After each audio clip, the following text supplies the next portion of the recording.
प्रिय विद्यार्थियों, सांख्यिकी के इस वीडियो में हम प्रतिचयन, निर्देशन या सैंपल या सैंपलिंग डिजाइन के विषय में बात करेंगे। विषय के रूप में चाहे व्यक्ति सांख्यिकी ज्ञान से अनभिज्ञ हो सकता है, लेकिन सांख्यिकी अनुसंधान की प्रतिचयन प्रणाली हमारे दैनिक जीवन का एक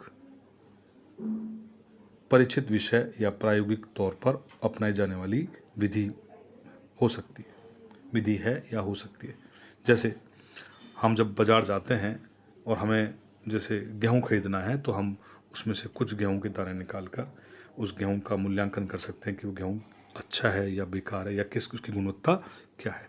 ऐसे ही अनुसंधान में प्रतिचयन विधि का प्रयोग किया जाता है। इस नियोजन के युग में मानवीय क्रियाओं से संबंधित क्षेत्रों में नीतिगत निर्णयों एवं अनुसंधान हेतु विश्वस्त यानी कि रिलायबल एवं उपयुक्त एडिक्वेट आंकड़ों की आवश्यकता पड़ती है। तो ऐसे चीज़ों के लिए हम किस प्रकार से इस चीज़ को देखें, ये हम प्रतिचयन विधि में देखते हैं। तो समग्र जो है यानी कि यूनिवर्स सांख्यिकी के अध्ययन में किसी अनुसंधान क्षेत्र में शामिल सभी इकाइयों के समूह को हम समग्र या समष्टि कहते हैं।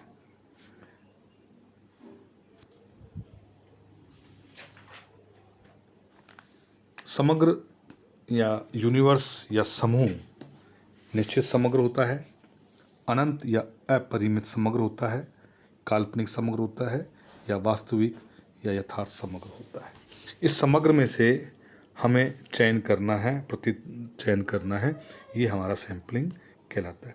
सैंपल एक्चुअल में अंग्रेजी का शब्द है जिसका अर्थ होता है शब्द का सैंपल, जिसको लैटिन भाषा में एक्सम्पलम बोलते हैं। एक्सम या इसको ऐसे और थोड़ा सा भ्रंश को सही करें तो एग्जाम्पलम बोलेंगे।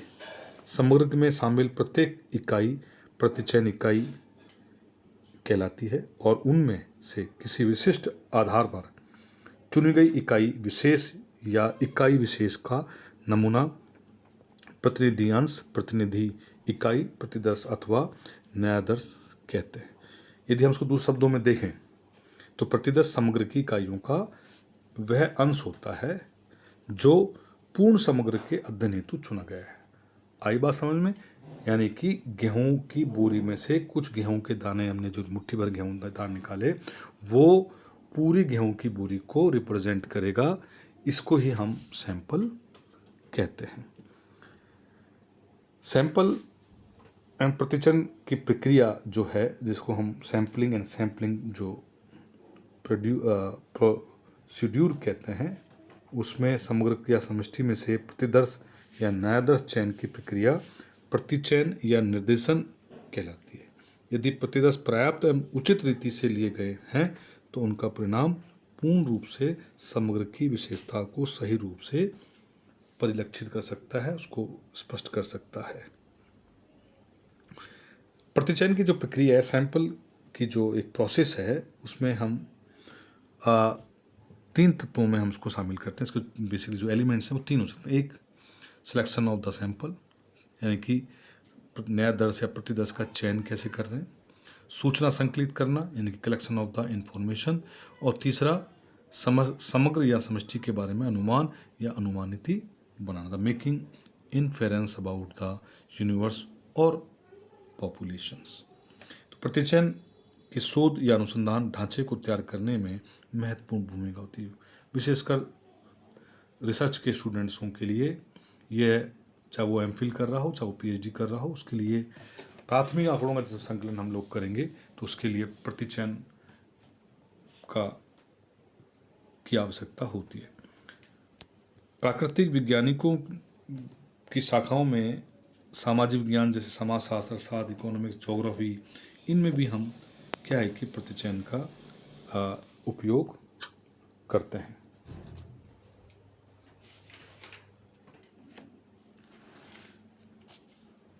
भूगोल में प्रतिचयन विधि का विकास 1948 के बाद ही प्रारंभ हुआ और प्रतिचयन के साथ व्यवहारिक सांख्यिकी यानी कि हम अप्लाइड स्टैटिक्स, आजकल हम अप्लाइड स्टैटिक्स के बारे में बहुत बात करते हैं। भाई जो हम पढ़ रहे हैं उसकी एप्लीकेशन क्या है, उसकी अप्लाइड क्या है, उसकी वास्तविकता में व्यवहारिकता क्या है, इस विषय में हम लोग अध्ययन करते हैं।